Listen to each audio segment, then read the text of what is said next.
Assalamualaikum warahmatullahi wabarakatuh. Andito tayo sa Terminal 3 ngayon. Pero hindi pa ako hindi po nag-aantay ng pasero dyan. Parang nag-aantay ko ng pasero dyan dahil nasa harap pa yung mga Jorel sa hangkas o git. Andyan po tayo dahil meron tayo natid.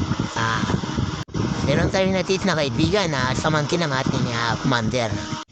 May isa pa pala, lahat pala ng nakamotor na maghahatid o mag-pick up ng pasahero ay sa taas po kayo dadaan sa departure.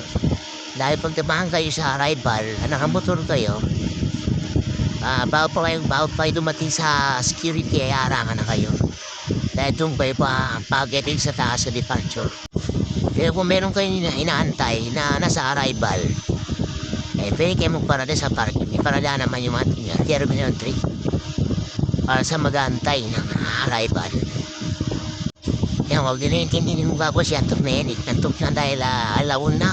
Pagka-last close na din na madaling araw. Hinihintay na natin na makapasok yung ating hinatid kung okay na ba siya. Kawawa naman yung ating mga rider na mag-aantay ng kanyang pasahero dahil yung customer yung nag-book sa kanila ay magagaling po sa arrival. Bali, si customer naman ay akit papunta nga departure dahil doon nag-aantay yung kanilang binog na rider na angkas o chorite o pit. Dahil nga bawal na yung mga motor sa arrival dumaan. Bawal na sila dumaan sa arrival. Kaya dito na sila sa taas